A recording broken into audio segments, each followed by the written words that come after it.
Welcome to beautiful Cascais in Portugal, where it's actually stopped raining, but only just. I mean, look at the scenery. How could a car not look stunning in this setting? Welcome to the Kia EV3, which is one of the most important cars for Kia that will see it through the next 3 to 4 years, and the second most important segment now for electrification.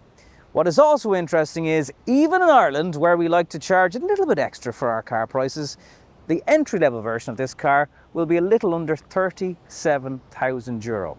There's so much in this car, squeezed into something that is going to compete with the Cupra Born, the ID3, the Volvo EX30, Renault Megane E-Tech. That is the segment, that is the size, and they are the other models that Kia have set their targets on in this new vehicle. Welcome to Now Beyond Cars. Let's have a look around.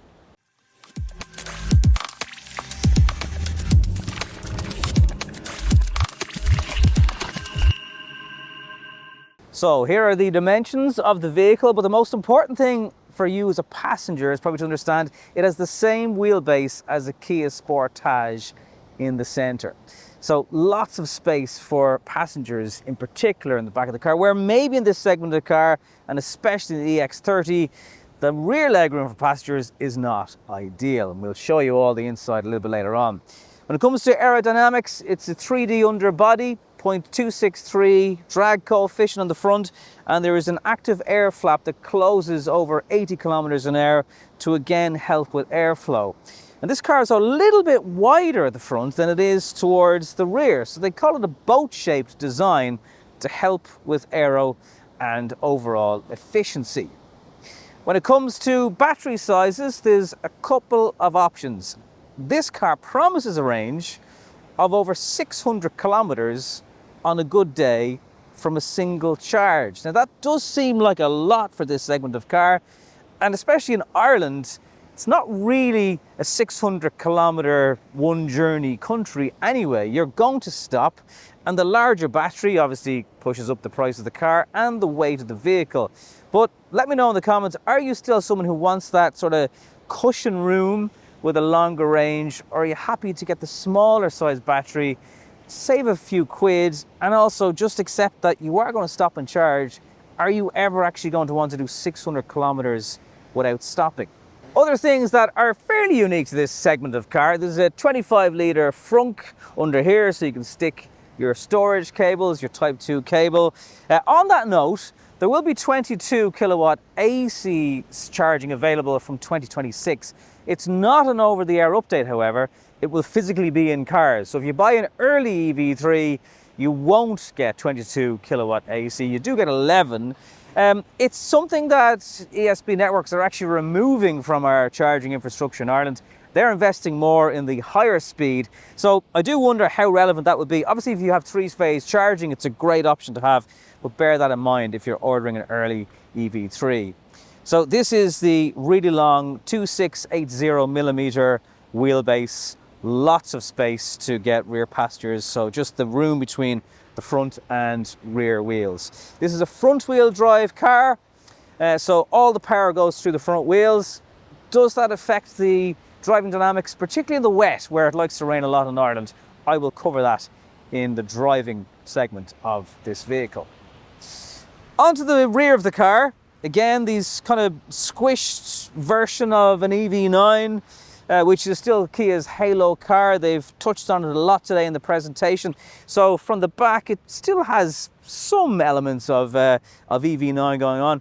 A little bit of a boot spoiler, just a fairly straight down design to help with the air dissipating over the back of the car. Should help have less turbulent air, which again all helps with aerodynamics. And it is fair to say that when it comes to electrification, the design, Korea are, in my opinion, still a little bit ahead of so much of the competition. And it also is a factor when it comes to range of their vehicles. They're generally, what they say they'll do, they will do. Earth 2, Earth 3 and GT line are the three different trim specs. Not all will get, for example, an electric boot, but certainly the mid and top specs will. 460 litre is the boot capacity.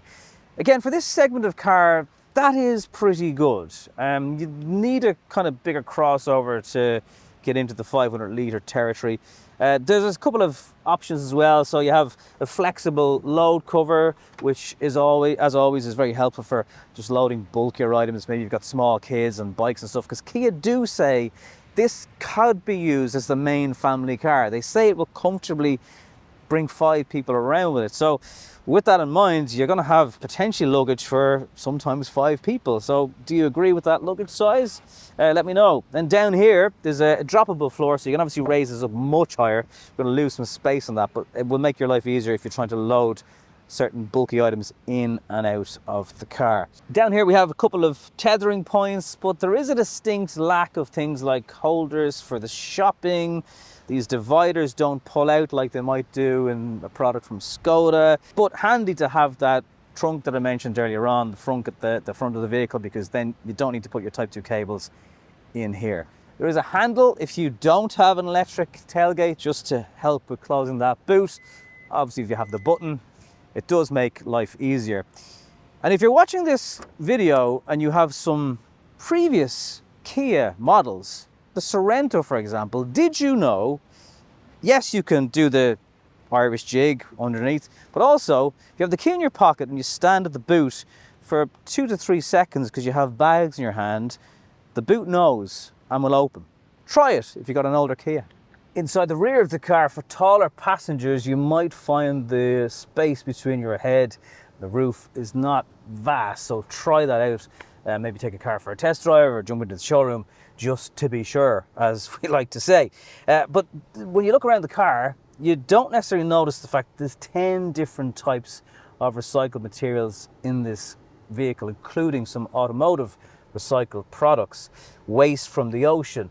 Kia are keen to point out today at our presentation that they're doing a lot of sustainable things to put back in, such as bio paint in the car, less harmful to the environment. So they've actually put a QR code in the vehicle where you can find out more information about this. So when you're touching things, they don't necessarily feel recycled, they don't necessarily feel cheap. That said, you know, it is plasticky in the back, but the materials, the switchgear feels solid. This particular car has heated seats in the rear and a Harman Kardon sound system, and you get a center armrest. Nothing in particular for families here.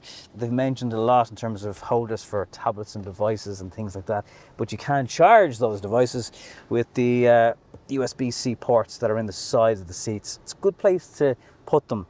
A couple of reasons. One, you're not kicking cables that are down here when people are getting in and out of the vehicle, because they're easy to bend and snap. So that is a clever place to put them. We've seen it in Kias for the last few years, but it's good to see it's still remaining. And then here, all I can see is a pair of eyes and a big Iron Man looking mouth down here, but there's lots of space to store devices, and you'd even not quite get a notebook in there, but you get an idea of the size. Because this is a dedicated ground-up EV, there's plenty of space for your feet. And that also is a factor in the front of the vehicle. They've twisted something on its side in the front of the vehicle to give you more legroom. I'll explain in just a second. The front of the car is known as the lounge area, and there is a bit of it that is marketing speak. It's just the front of a car, but there's some clever stuff. For example, if you're trying to work on a laptop or have anything else here, you can extend this area. The seats are quite comfortable, and you can recline these back if you're charging. You shouldn't be stuck there for more than 31 minutes on a fast charger, particularly in the long range version of the car. Kia actually were very transparent with this. They say there are other competitors on the market who will charge maybe 2 to 3 minutes quicker, but they will get more range into the car than any of their competitors in those 31 minutes. They reckon you can charge about 12.6 kilometers per minute on the fastest charger that you can find that works with the 400 volt technology in this car. So I said there's more space here. They've got 6 centimeters of extra leg room by twisting the aircon unit in the front of the car. So they've basically twisted on its side, made it smaller, made it lighter, which obviously keeps the vehicle weight down, but also means they can just fit more stuff there. So they've been able to move this front area forward. Now, the wireless charging plate and stuff does take up a lot of space, and I haven't found it yet, and let me know in the comments if you have. If you want to charge your device, obviously there's a huge plate there, and that's great. But if you're just plonking your phone somewhere, you don't want to charge it, there isn't really anywhere else to put it. Obviously you can tuck it away under the arm. Well, yeah, no, you can't. So you might end up chucking it down here and it rattles around. It's just a small point, but I noticed today when I was driving. So the steering wheel looks slightly different in the center than we've seen in other models, but all the physical buttons are still there. If you want to remove the speed beeps as soon as you get in, hold down the volume button for like 3 seconds and that will turn off. A screen here in the center is dedicated to your climate control. It's just over 5 inches. That never leaves, but it does mean your climate is behind a button. There's a few shortcut keys here that are haptics. I've seen these on things like the EV9 as well, and your temperature control and fan speed is also up here for driver and passenger. So it's not fully behind a screen. That's over 12 inches and it all just seamlessly floats into this one glass piece, which does look very nice. A little bit better materials in the front of the car than the rear. Shortcuts to the heated seats and buttons are on this side. Door bins are good. Certainly the seats though have impressed me today. Very, very comfortable and just good back support if you have back issues. This car has the glass roof. You can just press a button to shade yourself if the sun is too bright. Might be the biggest problem in Ireland. Nowhere to store in secure places anyway, things like sunglasses. There's nothing in the roof for that, but there are plenty of little storage nooks and crannies and good use of the lack of transmission tunnel down here with some extra space down below. It's just a shame that's such a big wireless charging pad. I think that would have worked better maybe under here perhaps, just to use more of that space, because you know it's a good bit of leg space. Your knees aren't hitting off anything, so in that sense it's very good. If you were driving this car as a taxi all day, I think it would be a comfortable place to sit, because there's nothing whacking off your knee and you can kind of man spread if you want to. First time you may not have seen this, it's in the EV9 as well, but the gear shift selector is now down here and you push a button to start the car on this little stalk here with your wipers and your paddles and everything else as you'd expect where you'd find them. There is iPedal, 3 different levels, and then full-on iPedal mode, which was basically one pedal driving. And also it's a subscription service, but you don't pay for it. And if you've ever driven a Volkswagen car, for example, and travel assist where it's gently regen braking approaching a roundabout using the nav information, you'll be able to get that level of technology. Again, it is a subscription base. It's free of charge. What isn't free of charge is the end of the year. It's case they don't believe in charging for heated seats and steering wheels and things like that as part of a subscription package, but they will charge to have built-in YouTube, Netflix, Wi-Fi. They didn't talk about the prices for that just yet. And something else that vehicle is capable of, but again not available in Ireland just now, is vehicle to home and vehicle to grid, where you can charge your house if you've got a PV setup, or sell back to the grid from maybe a full battery but you're not going to use the car that day. It does have vehicle to load, however, as standard, and again that's a feature that isn't really available in the segment for that price. So you can charge devices up to 3.6 kilowatt off an adapter that clicks into the charging port. There's lots going on, so if you are buying one of these cars, don't buy it on a Saturday where they have no time at the dealership. Take delivery of your car on a weekday. Spend an hour with the salesperson to get your head around everything, or feel free to ask questions in the description down below. Straight away you'll notice how quiet this car is on the inside. Now, I'm on very good roads at the moment in Qashqai, but still it's noticeable. And so the level of damping that is now in this car is Gen 3 damping. And Kia said they have put elements of that into this car that normally you wouldn't get at this price. And it's not variable damping, but it certainly has different dimensions to it, in the sense that it can make the car ride supple, but it can also deal with kind of sportier driving at the same time if required. So all in all, I mean, apart from speed ramps and stuff, if you hit them at the wrong speed, it's very, very bouncy. but that sort of fidgety feeling that you get in a lot of EVs, it's not that present. Efficiency wise, I'm seeing somewhere between 16 and 18 kilowatt hours per 100 kilometers. And what I like about it is it will display based on your current driving style. So it's currently saying 395 kilometers range. It says a minimum of that will be 255 and a maximum 594 in this long range version of the EV3. Whether you actually need the long range battery is a personal preference thing. I get why a lot of people are quite nervous about the range and they want to have the biggest battery available. I just would suggest that it isn't always necessary, and you'll realize after a few thousand kilometers of ownership that you won't be as preoccupied with what the range says. And even things like driving home from somewhere with 15% battery, that might seem bonkers, but again, when you get used to your car, any car, you always know whether it's the light coming on with the fuel gauge. There's another 50 kilometers and that'll be grand. Or the same with 15% state of charge in a battery. It should be okay. A little bit wet today in Portugal, which is no bad thing actually, apart from the suntan, but it demonstrates to me what this car is like when it comes to grip, because 204 brake horsepower through the front wheels, it's not unheard of. There's cars on the market with well beyond 300 that can manage it. So it's absolutely usable in the wet. When you floor it, particularly if you're coming away from a standstill, you could lose a little bit of traction briefly, but it's certainly much better than it was in things like the last gen, as it was called then, E-Nero. It does get the power down better, but there's been the odd time today where a little bit of a flicker with the traction. No torque steer or anything like that, just pure getting the power through the front wheels. Towing capacity of this car is 1,000 kilos braked. The vehicle weight is a little over 1,800 kilos. And it does feel lighter and less bulky than quite a lot of EVs I've driven.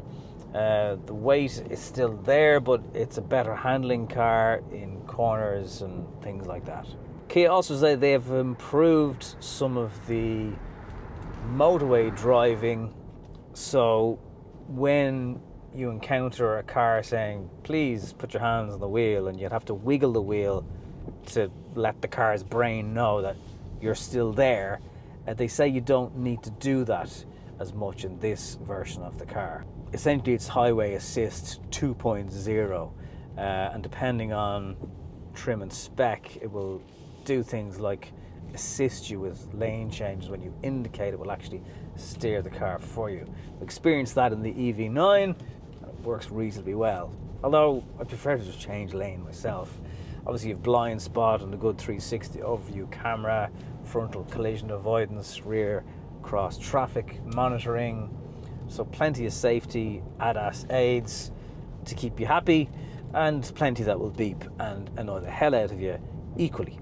If you've got a big family, you will get a digital key that you can share with up to 7 members of your own family.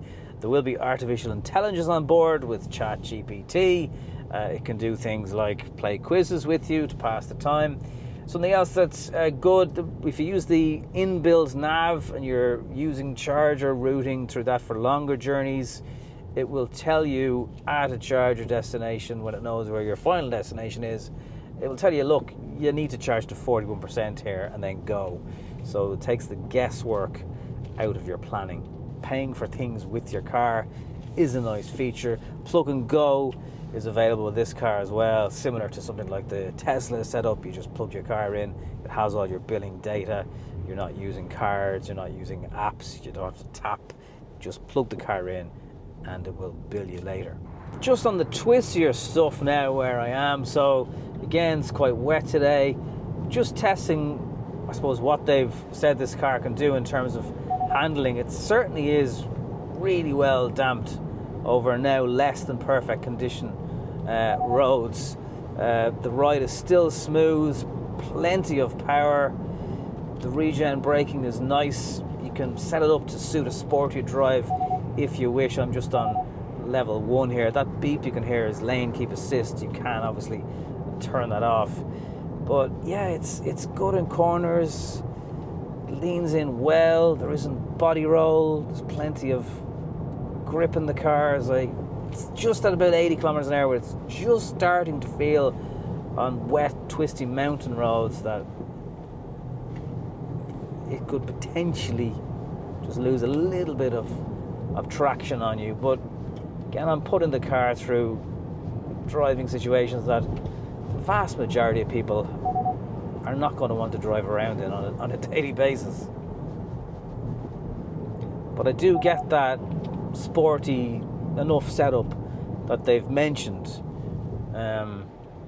It feels less bulky and less cumbersome than a lot of other EVs. They've even overall managed to get the pricing right. The GT line is a bit on the spicier end, I think, for this size of car. But it's going to be an interesting year in 2025.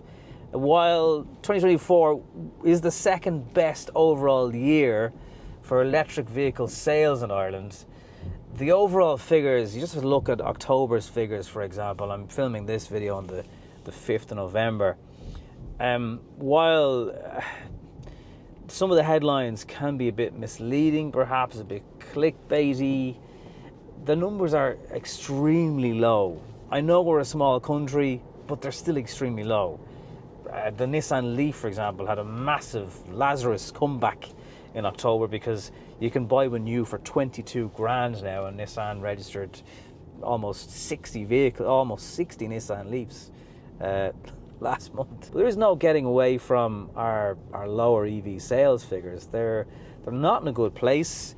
They're not the worst year we've had.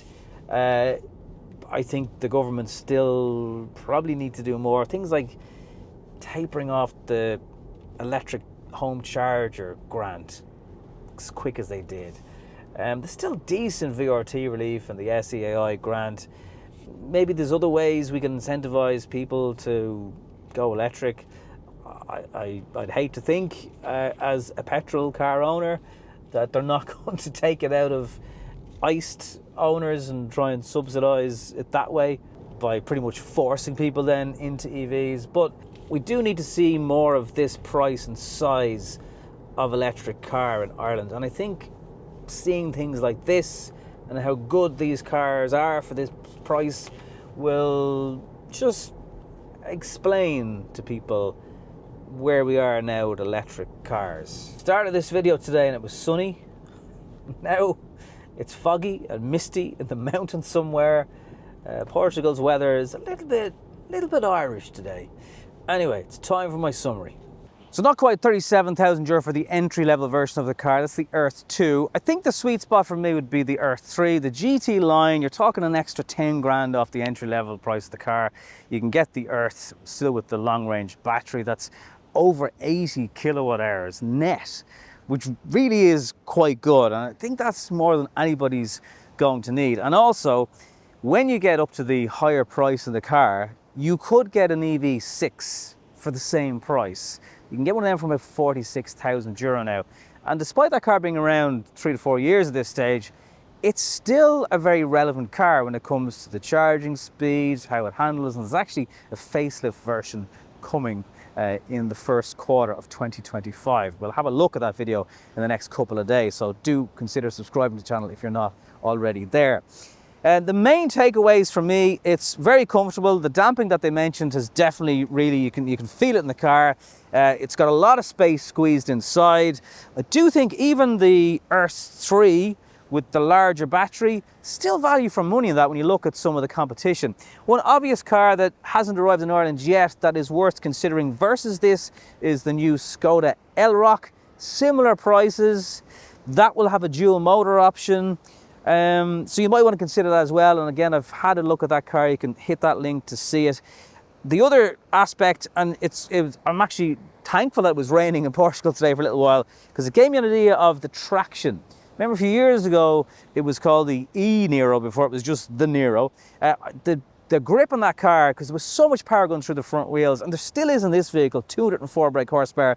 I do wonder how it will cope in the Irish wet winter weather, because there's nothing worse than trying to grip up for traction and just get away from a toll bridge, a set of lights, whatever it is. Now you do have to really floor it for that to happen, but certainly if you're owning one of these cars and you need to replace tyres on it, do not get cheap tyres, because you will drastically alter how this car gets the power down. So it's always worth getting, you know, the most expensive tyres that your budget can go to. I appreciate that's probably a while away for considering a brand new one of these, but certainly an impressive car. A lot of tech in it. As I've mentioned a few times, I do feel Kia and Hyundai and brands such as them are a little bit ahead of the Volkswagen group when it comes to the vehicle to load stuff, the charging stuff, the battery preconditioning. If you are interested in the heat pump, it's only available from the second spec up, so Earth 3 and GT line. Again, is it something we really need in Ireland? It's for you to decide, but I don't personally think it actually gets cold enough, and the standard range in the car is also probably good enough. So let me know what you think of this really important car from Kia. Do you like it? What do you think of the looks? Would it be on your shopping list for 2025 if you're considering finally going electric? Let me know in the comments down below. Thank you for coming with me this far in the video, and I'll talk to you in the next one.